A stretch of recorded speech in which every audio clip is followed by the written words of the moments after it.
Yeah. Okay, so this is session 13 of the Müller-Mandel reading group, and we're reading chapter 20, an analysis of the assemblage.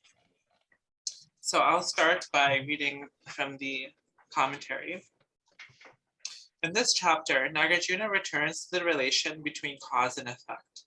The assemblage referred to in the title is the conjunction of causes and conditions. This conjunction corresponding to what is now called the total cause. The stock illustration of this idea is the case of the production of a sprout. While we might be tempted to call the seed the cause of the sprout, this would not be true if by cause we meant the necessary and sufficient conditions for the sprout's production. In addition to the seed, there must be such factors as soil, moisture, and warmth before the sprout can arise. The assemblage is a set of all of these factors occurring together. In Abhidharma, the members of this set are called cause and conditions, hetu pratyaya. The cause, hetu, usually corresponds in certain respects to what Aristotle called the material cause, in this case, the seed. The conditions, pratyaya, are the other factors. And basically to summarize the rest of the following introductory chapters, we're basically following Nāgārjuna to sort of analyze what exactly is the effect that's produced by the assemblage, and does the assemblage have this power to produce that effect? And part of how this chapter is divided is by first analyzing how the assemblage or the total cause as a whole gives rise to the effect.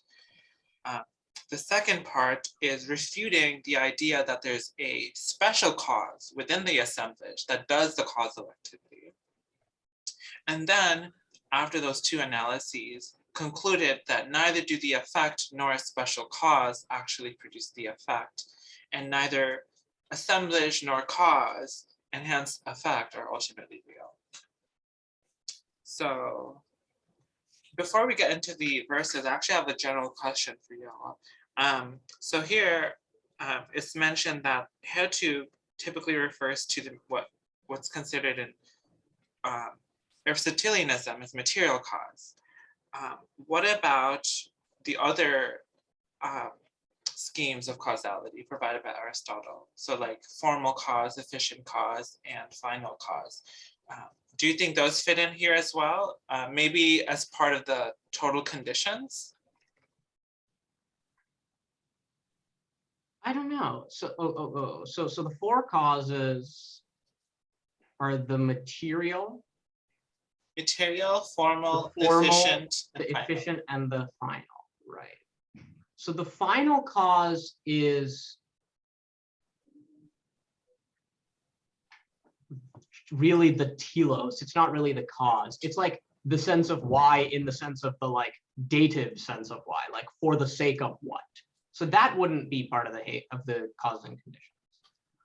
Wait, it wouldn't be a condition, at least in a sense that's really the result, frankly, the final cause. I guess in the Aristotelian account, the idea is that if you don't have the aim, the teleological aim to produce something, then you're missing that component that gives rise to effect. But then again, it's like, I guess, so not everything, I guess, necessarily has a final cause. I guess like maybe it's only sentient things that have a final cause. I don't know. Maybe this is introducing too much. If the hetu is the material cause, the formal cause is usually something related to arrangement, right? So like, if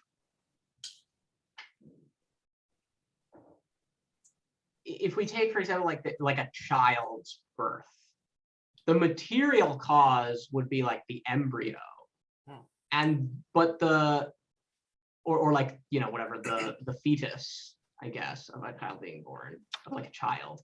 But the or I guess the material cause is the child's body, right? And the formal cause is its arrangement in a fashion that would allow it to be born healthily.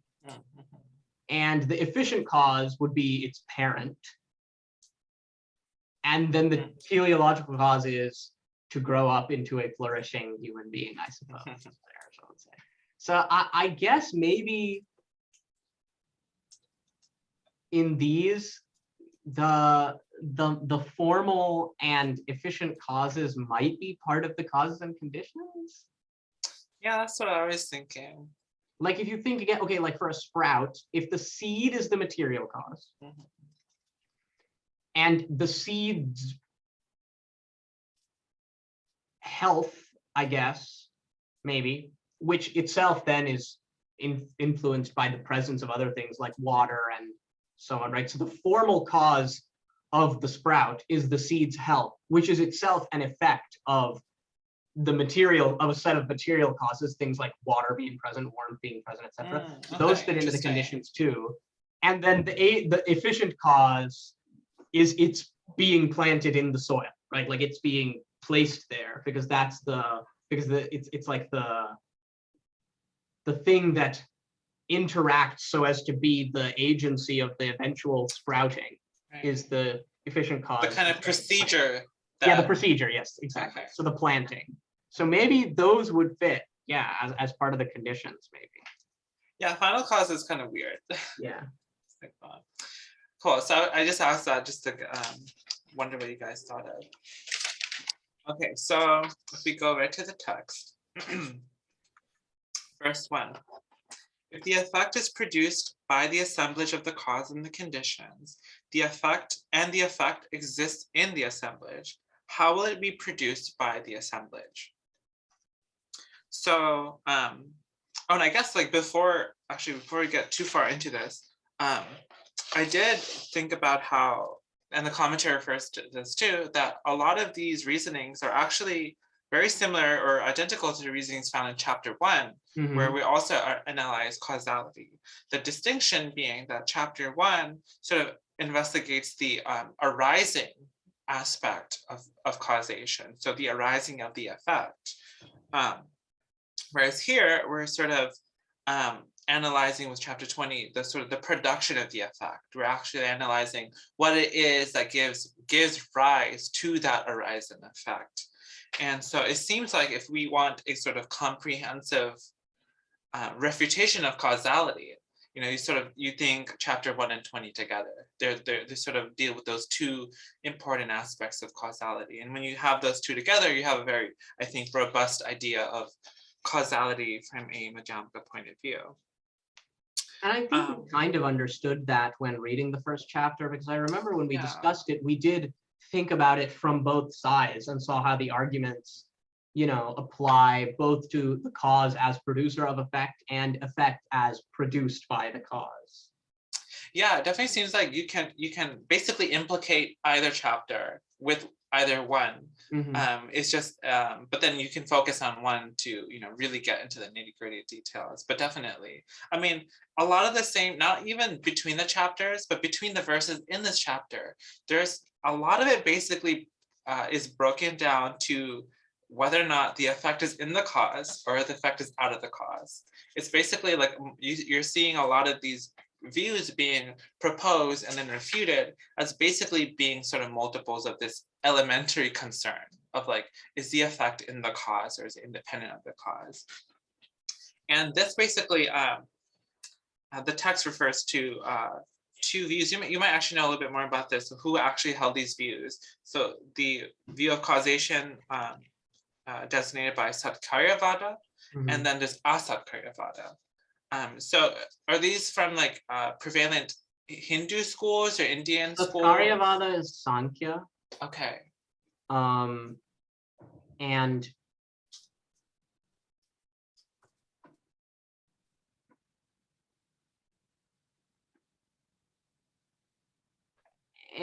also Vedanta kind of accepts Satkaryavada at the conventional level, basically saying that or at least some subgroups of Vedanta say this, basically saying that like the seeming manifestation of the in truth illusory world occurs because it's pre-existent in just in the one thing that does really exist for it to manifest that. So in a sense, that's Satkaryavada of the illusory world, but the real existent thing is the unarisen, truly existent Brahman. So that one doesn't really, yeah. But it's mostly thought of as a Sankhya theory, and Asatkaryavada characterizes Nyaya and Vaisheshika. Just also just thinking of in modern terms almost a little bit, it almost seems like effect exists in cause can very much lend itself to a theological view of things, in the sense that, like, you can almost suggest that, like, kind of like what you said with the Vedantin view, there's this absolute of some kind, and it's what gives rise to the manifold world. And if you want to maintain the ultimacy of this one thing, then you kind of say that the illusory world is just like kind of a manifestation from within that absolute that was the only thing that ever existed. Saying that effect is independent of cause. This vaguely reminds me of Hume's analysis of causality. The idea that we can notice regularities in the conjunction of phenomena, that we impute a cause and effect onto, but there's no actual necessary relation between the causes and effects. Hopefully I'm not butchering this idea, but yeah, it's interesting. But yeah, so to go to the verse again. Yeah, so I wrote, the problem with the idea that the effect exists in the assemblage is that if the effect already exists, then in a way the assemblage is superfluous and doesn't actually cause the effect. And this almost, hopefully I'm not skipping ahead. Some of these verses kind of almost seem very similar, but there are like subtle differences. So both verse 1 and 2 start off with a premise that the effect is produced by the assemblage, and then different ways of characterizing that. So let's see what the commentary says with verse 1.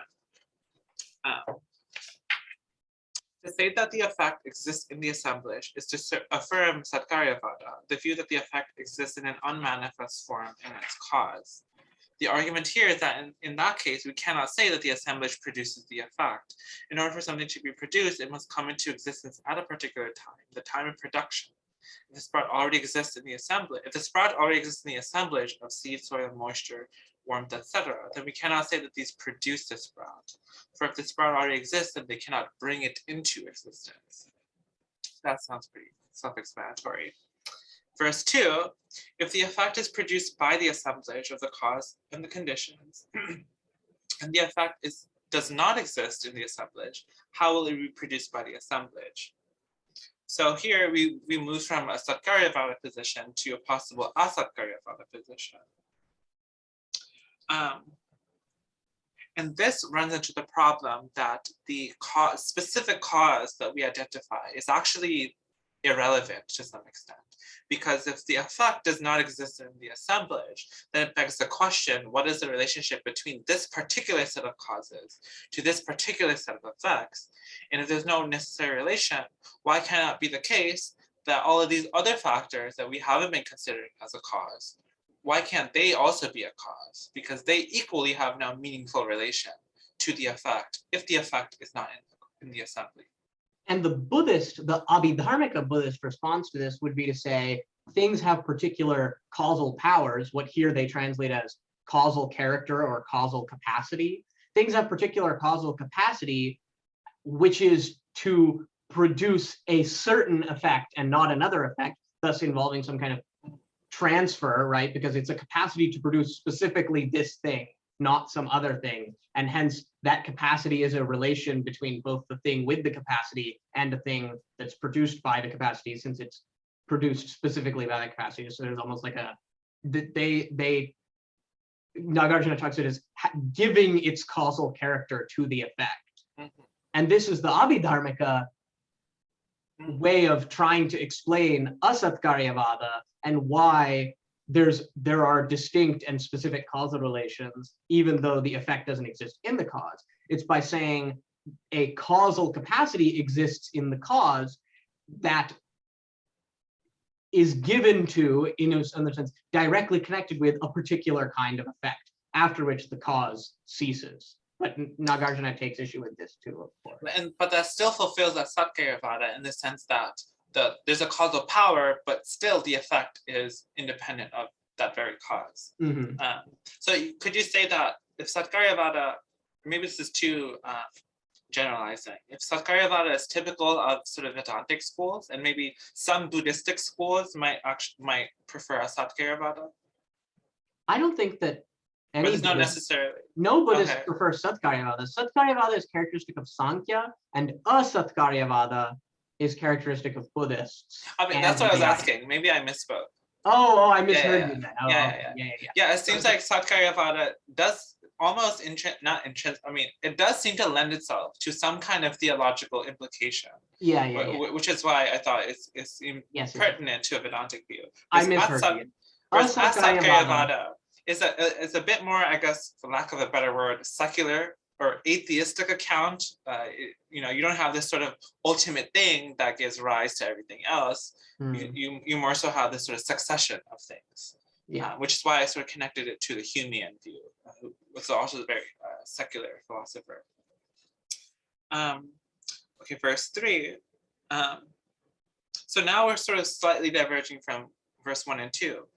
Instead of assuming that the effect is produced by the assemblage, we're now assuming that if the effect existed in the assemblage of the cause and the conditions, would it not be perceived in the assemblage? And it is not perceived in the assemblage.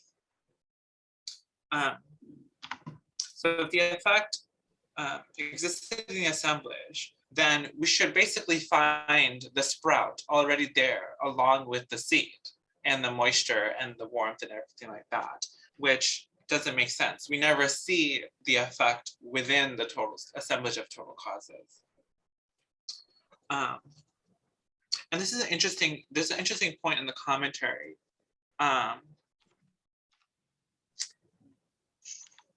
Chandrakirti points out that the supporter of Satkaryavada will maintain that there are inferential grounds, such as the fact that one cannot produce sesame oil from sand or curds from a water pot, to basically justify the idea that the effect exists in the assemblage. And as Bhavavika recognizes, the Samkhya will also claim that the reason we do not perceive the effect in the assemblage is that it has not yet been made manifest. And Bhavavika says the manifestation theory is already refuted. And Chandrakirti says the sesame seed inference is an argument against Asatkaryavada, but it is not directly an argument for Satkaryavada. It would be such an inferential ground for holding Satkaryavada only if the two theories exhausted the possibilities, so that one or the other had to be true. But this is what the Madhyamaka would deny. So the Madhyamaka point is that there is a way to understand causality that's not based in Satkaryavada and Asatkaryavada. So if you refute one, that doesn't necessarily mean that the other is true. Verse 4. So again, the effect, this is slightly different. So 4, if the effect did not exist in the assemblage of the cause and conditions, then causes and conditions would be the same as non-causes and non-conditions. This is very similar to verse 2. If the effect did not exist in the total causes, then we have no reason to point out this specific relationship between the causes that we're identifying with and the effect that's been produced. So the commentary states, the most fundamental difficulty for Asatkaryavada is to explain why we can produce a pot but not curds by throwing and firing clay. And I think one of the absurd implications of Asatkaryavada would be that you can produce curds by throwing fire and clay. It's like a reasonable implication of the view, but obviously something that completely undermines common sense. Verse 5, and now this sort of relates to what you pointed out. Now we get to the Buddhist version of Asatkaryavada, where you have things have causal capacities, but the effect doesn't exist in the cause. Rather, the causal capacity that is connected and given to a specific effect is what exists in the cause. Yeah, verse 5 is very interesting, actually related to that. So 5, if the cause, having given its causal character to the effect, were to cease, then there would be a double nature of the cause, what is given and what is ceased. And this is super interesting, because to say that the cause has a causal character that it gives to the effect while it ceases, then this is saying that the cause has these two functions, these two principal functions. One is to be that cause that ceases when its causal power is expressed, while also giving this causal character to the effect. And Chandrakirti, according to the commentary, points out that this is incoherent because you're basically saying that something instantiates two mutually opposed contradictory natures. So for the cause to function as a cause is for it to cease when that function is fulfilled. So there's one nature, which is ceasing, but then to actually give to the effect, right? There has to be an enduring quality to that cause. So there's a point in which it hasn't given, there's a point in which it is giving, and then there's a point that it has given. And yeah, this finished is a succession of contradictory natures. Right. And this point is like a continuity, which is suggesting that the cause endures as well. So it doesn't make sense for it to say that the cause endures while it's being a cause, and then it also ceases immediately as function as a cause. So one really interesting point that Jan Vesterhoff makes about this is that you could imagine, and I think he even mentions maybe some Sautrantikas did actually mention this, that you could have a case where you could have a theory of, oh, okay, yes, it is adopted by a variety of, I just looked, of Abhidharma schools, the view of a contiguous cause, which is basically where you try to get around this problem by saying the very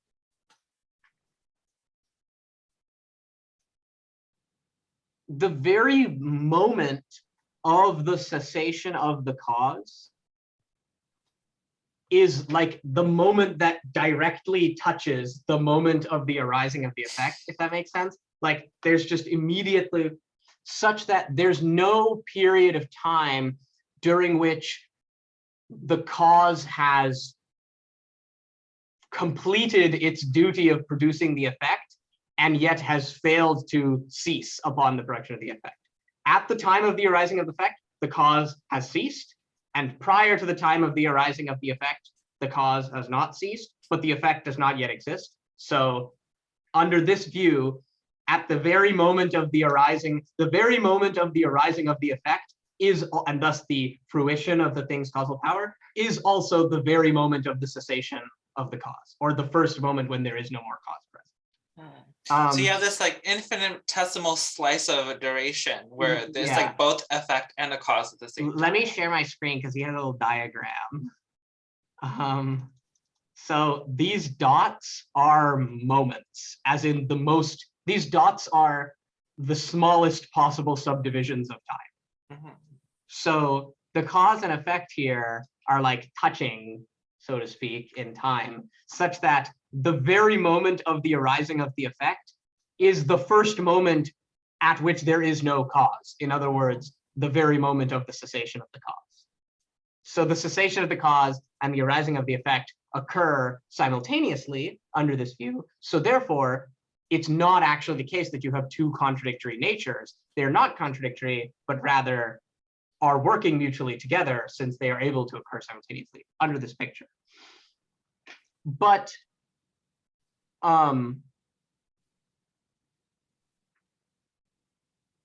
what Vesterhoff says in response to this, though, is this doesn't really, first of all, seem to be a view of a temporal relation of cause and effect that an opponent of Nāgārjuna would want to defend. because the causal event doesn't become a cause until the first moment of the effect is present. For if the effect had never existed, the cause would not be a cause. Oh. When the first moment of the effect is present, however, the cause is already past, so that during no moment when the causal event was present was it actually a cause. The term cause is only applied post festum. Now, that might not be seen as a problem because we would just say, okay, well, then this means that cause in this case, the notion of cause is applied only post festum, but that doesn't mean that our commitment to the existence of the thing which we post festum declare to be a cause has to also only occur after the fact. We can still say it exists at that very time, but Westerhoff says no, because when we're thinking about, we're not just thinking about the cause here, we're thinking about a causal field. And so in this case, the causal field only comes into existence as such, only after the effect has produced, that is, as a causal field. But a group of objects that isn't a causal field is just a random collection of objects. And as such, the actual thing we were wanting to say is the cause, the causal field, doesn't exist until the effect does. All that really exists is a random collection of objects. Because the effect, the notion of an effect is dependent on causes, and a cause is dependent on an effect. So we can't say that there's a cause until we realize an effect. Is that? Yeah, we can't say that there's a cause, and because we can't say there is a cause, there's nothing that binds together this particular collection of objects to make them the causal field that has the capacity connected with this thing until after the fact. But at that point, none of them exist anymore. So we could have just as well drawn any other, we could have just as well identified any other group of elements. There's no way to say of this specific aggregate, that is aggregation of cause and condition, there's no way to say of this specific aggregate that it has the causal capacity connected with this effect until after the fact, when said aggregate no longer exists. And as such, while the aggregate exists, it's just a random collection of things. It's not actually an aggregate. It's not actually a hetu pratyaya, and thus hetu pratyaya doesn't exist. It would be the argument here. And so the way he explains this with the sprout analogy, saying only after the sprout has been produced can I identify all the various elements that led to its production as its cause. But this theory then implies that being a cause cannot be an essential property of the underlying event, since the event can have the property at one time after the effect has been produced and lack it at another time before. Such a conception will therefore not support the idea that the cause exists as a cause from its own side. For the Sarvastivadin, a phenomenon's causal capacity doesn't undergo any change through time. It's just the phenomenon's activity that becomes existent in the present moment and then ceases as the phenomenon vanishes into the past. But as Nāgārjuna argues, we don't call anything a cause unless it actually produces effect. Its being a cause depends on something being the effect it produced. In the presence of such a dependence, however, being a cause cannot be part of the phenomenon's svabhava, since this very notion demands its being able to exist as a cause from its own side, which it does not. And since what we're talking about here, the object we're talking about here is one we've specifically defined as essentially causal, right? We've said the hetu pratyaya, which is able to cause a specific effect in virtue of having an essential causal capacity. If we find that essential causal capacities are not possible, then the whole theory breaks down. Mm-hmm.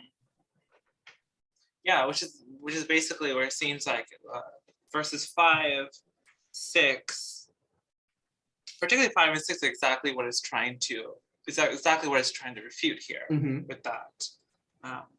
It's interesting that the Westerhoff's argument is slightly different, but seems very applicable. Yeah, because Westerhoff is targeting the picture of the contiguous cause that doesn't seem to be the same one that's here. Okay. What is here is a view of there being like a time gap in between, which is the time under which such that the cause exists for this period of time and then ceases, but then where was it then performing its nature of causing this effect? And then, or at least that's what verse 6 is.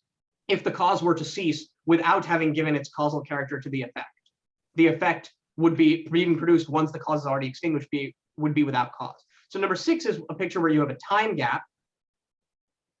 And number 5 is a picture where you have partial overlap. The cause exists for a time and then exists for a period during which it's giving its causal character to the effect and then ceases. But then it has the dual nature, the nature that's not overlapping with the effect and the nature that is overlapping with the effect. So, but then what Westerhoff's argument is targeting is this picture, where there's neither a gap nor overlap. And that's why the argument is slightly different, but comes to the same point, that the picture breaks down because you can't really believe causal capacities work this way. Well, that makes sense. And let me just read verse 6 for consistency. If the cause were to cease without having given its causal character to the effect being produced when the cause is extinguished would be without cause. So yeah, it's that gap here where what's happening in that gap. And then 7 is a complete overlap, where there's no gap and there's neither a gap nor is there a partial overlap. There's just a full overlap. The cause and the effect are perfectly on top. Right. So 7, if the effect were to become manifest simultaneously with the assemblage, it would follow that producer and that which is produced are simultaneous. So you can even distinguish between cause and effect. If in this case, if the causes are basically a collection of objects, and if the effect are a corresponding collection of objects that are given risen to, if all those objects exist at the same time, you kind of don't know which one is the cause and effect, unless you kind of sort of already know which one it is. But that's kind of like, what I'm trying to get at, it seems like some of these accounts involve circular reasoning. It's like they kind of already assume at the outset something. So they kind of like already assume like a certain nature of a cause, for example, but do that by assuming that the cause is already like that, independent of the effect. But they're trying to use that account to explain how the cause gives rise to the effect, if that makes sense. It's sort of, when you were explaining what the Sarvastivadin view was, it seemed like there's some kind of circular reasoning happening there. It's like they're sort of assuming a given cause or given thing as a cause and trying to establish how it gives rise to the effect. But their view of that cause sort of already assumes that it can give rise to the effect. But they're trying to actually establish this, but they're already assuming what they're establishing, which is what like creates some of these problems. I think it also relates to the fact that something I pointed to in a few other sessions is that when a lot of these categories were kind of our mind is referring to them, and to refer to something, it will have to already have existed or functioned. So in this way, we kind of can never really analyze a cause just by itself, because a cause is what it is by virtue of an effect. And so a cause and effect, to be analyzed at all, it has to have already happened. So we can't really analyze a cause that is potentially giving rise to an effect, because that doesn't make sense unless we already assume that those set of objects are that cause. Hopefully I'm making myself a little clearer there. Next one, 8. Yeah. If the effect were to become manifest before the assemblage, then the effect, being devoid of cause and conditions, would be without cause. So clearly this makes intuitive sense. An effect can't be before an assemblage. We typically understand that effects come after causes, that causes precede effects. So it makes no sense to put an effect before a cause. But in spite of how, I guess, dumb this position is, in the sake of a comprehensive view of all the possible ways that the mind can wiggle around this, this is one possible way. I would be interested to see who actually held this in a prominent view, that the effect manifests before.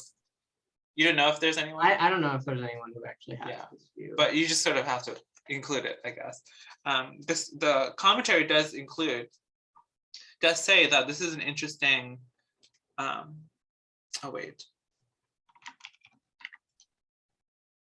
Yeah, so the commentary mentions that basically when you take 5, 6, and 7, along with 8, you basically have an application of the 3 times argument applied to causality.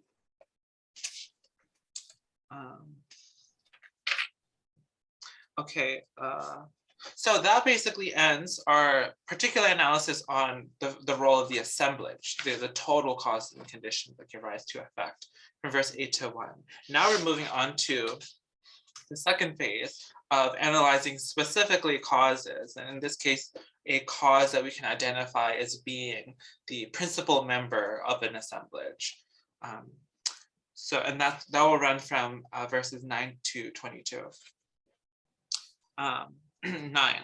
If it were held that the cause having ceased, there were transference of the cause to the effect, it would follow that there's another birth of a cause that had already been produced. So this seems slightly different from the causal power or causal character view. But at the same time, it doesn't really seem that different, but it's sort of conceptualized slightly differently.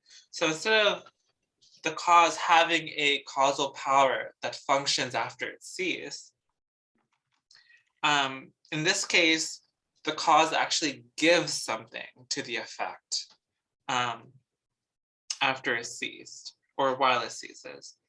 So the refutation of this is that you basically, in a similar way, you duplicate the cause. Let's see real quick. Yeah, whereas in 5, you also have a duplication. Here in 5, you have a duplication of the nature. There's the enduring nature that gives a causal character. And there's the transitory character, the transitory nature, which is its ceasing. That's duplicated.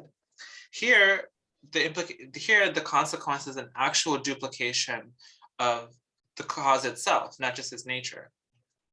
So in this case, so the second part of the verse, it would follow that that there is another birth of a cause that had already been produced. So yeah, so if the cause transfers itself to the effect, then it's basically saying that during the time of the effect, something of the cause or the cause itself sort of comes up again as being associated with the effect. This is the same as saying that the cause has 2 births, which doesn't make any sense because things only come into existence once. And the commentary states something interesting. Buddhist philosophers here agree with Locke, who said in an essay concerning human understanding that a given thing can only have one beginning of existence. So this idea of transferring doesn't make sense. 10, and 10 has 2 parts to it. How could what is ceased and ended produce an arisen effect? How, on the other hand, could a cause that is connected with the effect, though enduring, produce an effect? So here is basically analyzing whether or not a cause can be disconnected or connected to an effect. So a cause cannot be disconnected from the effect. So when it ceases and ends before it produces, because a non-existent cause can't give rise to an effect. If we say that the cause has existed because it's disconnected from the effect, at the moment that it ceases, and I guess perhaps let's say there's a moment in which it is ceasing, and then a subsequent moment in which it does not exist because it has ceased. It sort of begs the question as to how this cause, which no longer is present, gives rise to an effect, because it just doesn't exist anymore. Which is the same as saying that the cause was never there in the first place. It's just a mere absence. If the cause is connected to the effect, then we're basically reverting to that same elementary Satkaryavada view, which is that the effect is already in the cause. And we've already refuted the fact that if the effect is already in the cause, then it makes causality superfluous. The actual process of arising and producing superfluous. So this is kind of what I mean, how no matter how these different views that are being refuted are subtly modified with different conceptual terms and implications, they basically seem to reduce to this fundamental distinction between viewing causes as seeing effects in causes, or as seeing effects independent and outside of causes. Verse 11. And if unconnected with the effect, what sort of effect will that produce? The cause will not produce the effect, whether it has seen or not seen the object. So this one seemed to be a little tricky for me, so I might need help to unpack that. And I guess I'll read a bit of the commentary. Here, the first part of 11 continues the line of argument of verse 10. An opponent who agrees that the cause cannot have the appropriate sort of connection to the effect must then concede that the cause cannot determine the nature of the effect. Thus, there is no reason why it should produce any one effect rather than some other. And I think, again, this relates to the Assemblage problem, which is that if the cause is unconnected to the effect, then any cause can just as reasonably give rise to the effect in question, even causes that don't make any sense. Second part, the cause will not produce the effect, whether it has seen or not seen the object. So in the commentary, according to the Akutubaya and Bhavavika, the second part of 11 introduces an example to make a related point. The example is the production of visual consciousness by the sense faculty of vision. The question is whether vision produces this effect, having already itself seen what is visible or having not seen it.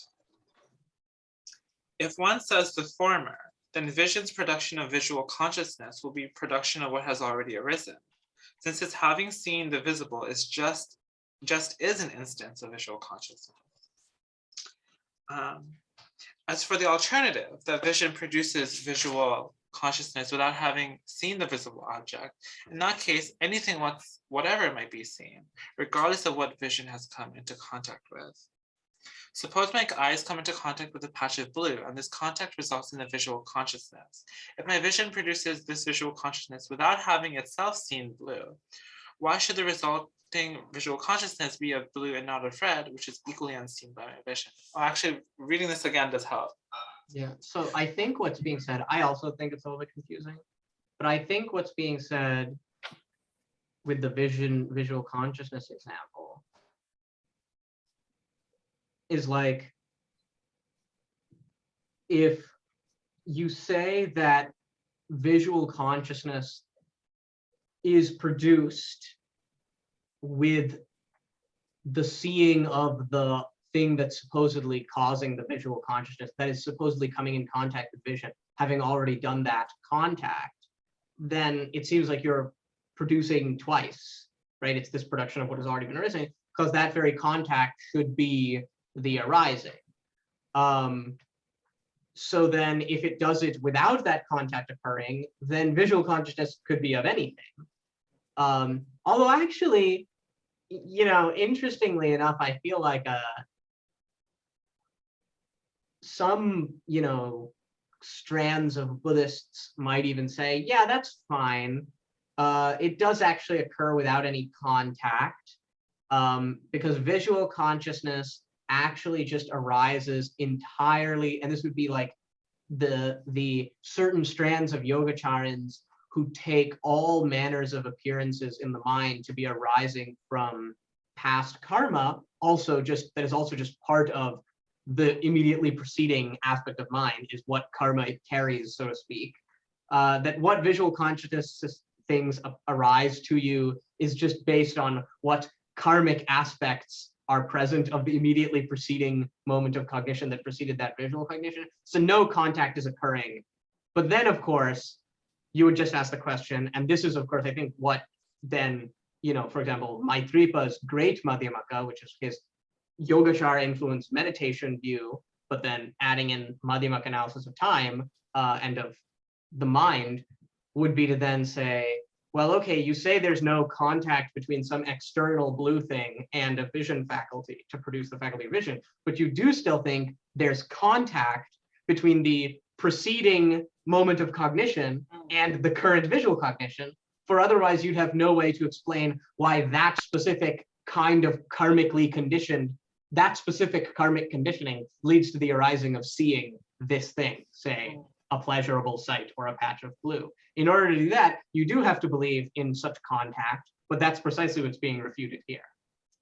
Right. So even with this karmic view, there's still that question of whether or not the different moments are connected or disconnected. Yeah, even if you throw out contact between blue patches and sense faculties and turn it into karmic conditioning to have certain kinds of sense cognitions arise, there's going to be contact between the karmically conditioned mind and the subsequent cognition that's the fruit of that. And I guess that kind of is also like what we talked about in chapter 17, analysis of action and fruit. A lot of the same arguments then that apply there would just apply here in that case. Well, so verses 12 through 14 are very interesting. The commentary actually just provides them back to back.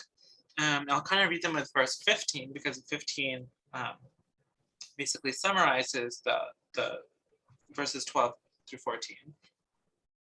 12. Never is there contact of a past effect with a past cause, with a future cause, nor with the present cause. 13. Never is there contact of a future effect with a future cause, with a past cause, nor with the present cause. 14. Never is there contact of a present effect with a present cause, with a future cause, nor with the cause that has perished. 15. In the absence of contact, how could a cause produce an effect? But then if there is contact, how could a cause produce an effect? And the commentary basically states that what's happening with all of these different combinations is that we're exhausting all the different possible combinations that cause and effects can relate to each other in terms of time, in terms of past, present, and future. And so actually the commentary is pretty good, so I'll read that. For the cause to determine the effect, there must obtain some relation of contact between the two, and this requires that they exist together. So this is why we're putting all these different combinations together. Things that are past and things that are future do not exist. Past things no longer exist, while future things do not yet exist. This explains why real contact is ruled out in all cases where one or both of the relata are either past or future. So that's pretty easy. It helps eliminate pretty quickly. The one remaining case is where both are presently occurring. The difficulty with this, the commentators explain, is that cause and effect are never simultaneous. So the overall argument here is essentially the same as 5 to 6. Yeah, so if you say they're both presently existing, the same as saying that they're simultaneously existing, which we've already established is problematic because then you can't actually distinguish a cause from the effect, as well as undermining the common sense understanding of causality in which there's a procession happening, not a simultaneity. Cool. So 16 is interesting. Here, it almost is almost kind of almost like a kind of a reflexive reflexive critique of emptiness views in a way by Nāgārjuna. It's like, okay, what if you use the language of emptiness and try to fit in these basically same views, but slightly differently by introducing a kind of intrinsic nature. So without getting too vague again, I'll read verse 16. If the cause is empty of the effect, how will it produce the effect? If the cause is not empty of the effect, how will it produce the effect? So we're basically here saying that if X is empty of Y, then the intrinsic nature of Y is not found in X, or basically simply. So this empty of is basically kind of a not in relation. So it's not really very different fundamentally, but it is again another kind of conceptual language game that the mind might use to think about how to wiggle outside of these refutations. So the commentary states, To say that the cause is empty or devoid of the effect is to say that the intrinsic nature of the effect is not found in the cause. The reason for rejecting this hypothesis is the same as verse 4. In the case that the alleged cause is no different from other factors that we agree are non-causes. The reason for rejecting this hypothesis is the same as verse 4. In that case, the alleged cause is no different from other factors that we agree are non-causes, right? The alternative is to say that the intrinsic nature of the effect is found in the cause. But in this case, the effect already exists, since its existence is just the occurrence of this intrinsic nature. So in this case, the cause cannot be said to produce any effect. So here we actually get a bit of a clue into what exactly intrinsic nature entails. You kind of can't have an intrinsic nature separately from the thing itself. The intrinsic nature of the thing necessarily bears that thing. So in a way, adding the qualification of emptiness doesn't really change the fact that we're basically still analyzing whether or not an effect exists in a cause or exists outside of it.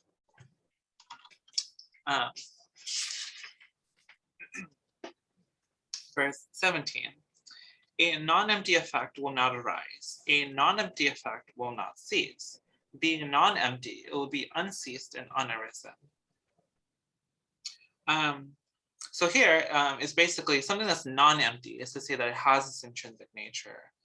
But as we've analyzed in previous chapters that deal with intrinsic natures, particularly chapter 15, we've already established that something with an intrinsic nature cannot neither arise nor cease. And I wonder if we can quickly go over it, what that is. I actually didn't.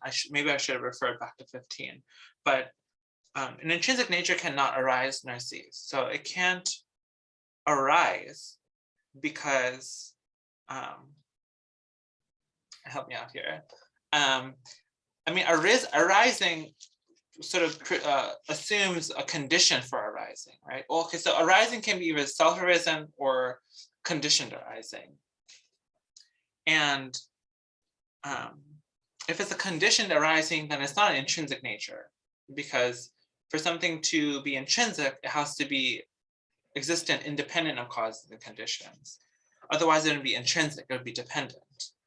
And it can't cease either, because to say that it ceases, it has to intrinsically cease, but something can only cease if it's arisen. So if intrinsic nature cannot arise, it can't cease either. There's definitely a lot of different ways to explain this, but this is what I immediately think of right now. So for the same reasons, a non-empty effect can't arise or cease. 18. How will what is empty arise? How will what is empty cease? It follows that what is empty is also unceased and unarisen. So this is basically, commentary says, since what is empty or devoid of intrinsic nature is not ultimately real, it cannot be ultimately true that an effect is empty, arises, or it cannot be ultimately true that an effect that is empty arises or ceases. It's very straightforward. If emptiness refers to the non-ultimate existence of something, then ultimately it can't arise or cease either, because there's nothing there to arise or cease. 19. It can never hold that cause and effect are one. It can never hold that cause and effect are distinct. So this is a variation of the one or many argument. And I'll just continue. 20. Given oneness of cause and effect, there would be unity of producer and product. Given separateness of cause and effect, there would be equivalence of cause and non-cause. So, so 20 basically explains 19. And so it's basically saying, very similar to previous verses again, if cause and effect are one, that's basically saying the effect is in the cause. And we can't distinguish between producer and produced. So it doesn't hold. To say that the cause and effect are distinct are basically to say that the effect exists independently of the cause. And here again, the implication, the absurd implication is that any cause can give rise to the effect in question. The cause and non-cause would be equivalent. 21. How will a cause produce an intrinsically real effect? How will a cause produce an intrinsically unreal effect? And commentary says that the argument here is the same as 17 to 18. So let's see.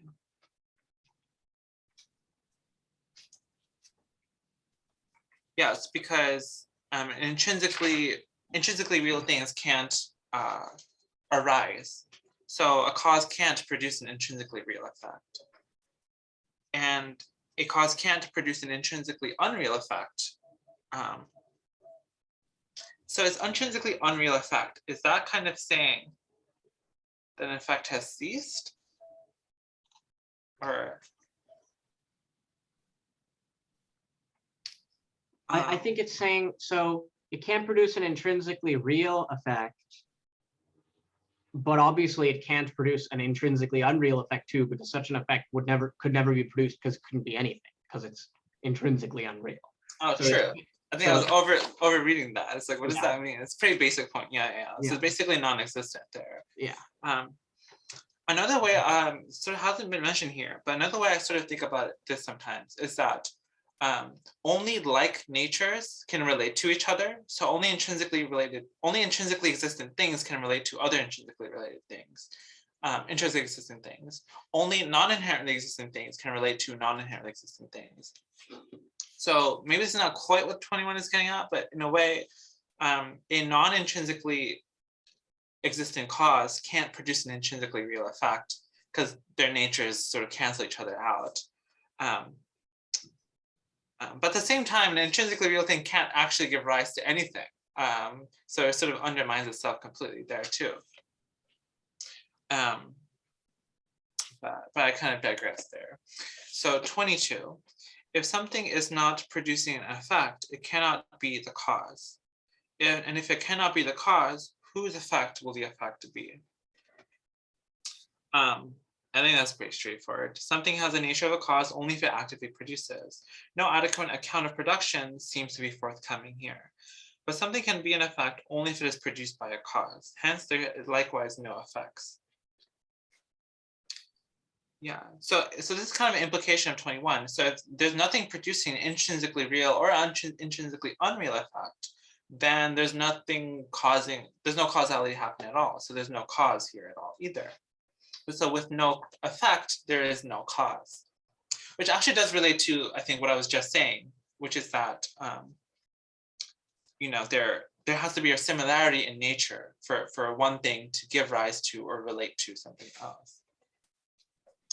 And so, so if a cause can't give rise to an intrinsically real effect,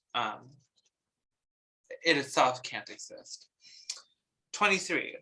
If an assemblage of cause and conditions does not produce itself by means of itself, how can it produce an effect? So the commentary states, should the opponent object, the argument has strayed from the original hypothesis that the assemblage produces an effect to the different view that a single cause produces the effect. The response is that the assemblage is not itself ultimately real, being a whole made of parts. As such, is incapable of performing any real function. So here, what I'm remembering is that because an assemblage is an aggregation of a multiplicity of discrete parts, which are causes and conditions, we can't say that the assembly as a whole is an actual causal agent, because if the assembly itself is an imputation of the mind. To the extent that things are real, it's only the part components that are real. The aggregate, this whole, is just a mental projection that sort of vaguely clouds over all the particulars. The only thing this is the verse that inspired Westerhoff to make his point then, that once we've said that it can't exist as a cause, saying that, okay, nevertheless, it still exists just as whatever it is without existing as a cause, is pointless, because assemblages need imputation to come into existence. Seems to be what's being said here. Right, because by means of themselves, they're just random collections of objects. They don't become assemblages of a certain unified character without having some unified character, which had to be, in this case, causal power that we've already refuted. Right.